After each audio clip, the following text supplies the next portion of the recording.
Good day, everyone.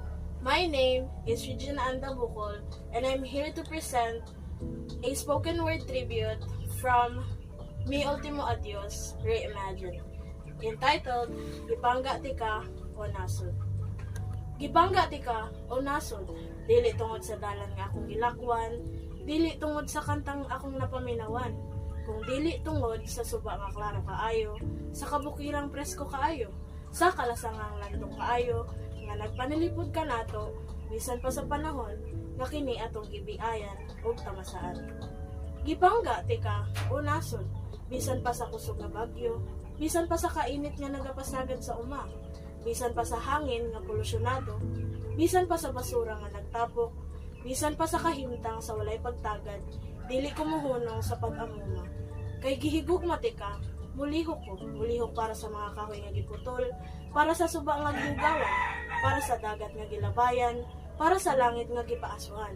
Kay ako magpaambit sa kaayuhan, niining kanasuran o kalibutan, na bisan lisod, bisan magpinusara, dili ilimod ang paghigugma ko, maong muliho ko. Nangandoy si Rizal sa nasod nga lingkawas o sa kinabuhing maninawon. Pero karon, ang kagawasan nagpasabot sa pagpanalipod sa kalibutan. Kay kung walay limpyo nga tubig, limpyong yuta og hangin, kung walay kinabuhi, kaugmaon ng paglaon, lilom ang makita sa kaugmaon, ug damgo sa mga kabatanunan, nga magtanong sa kahoy, ng limpyo sa suba, ug maningkamot para sa kaugmaon ug kausaban nga mahitabo.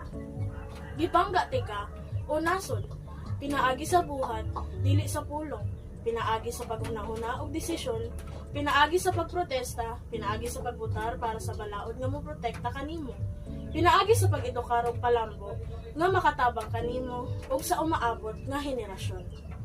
Gibangga tika o nasod, gibangga usab tika o kalibutan, ug kini dili mawala, pinaagi sa tanang kahoy nga itanom, tanang suba nga libyuhan, tanang desisyon nga buhaton, para sa mas maayong kaugmaon, ug hingpit nga kaayuhan sa kahangturan.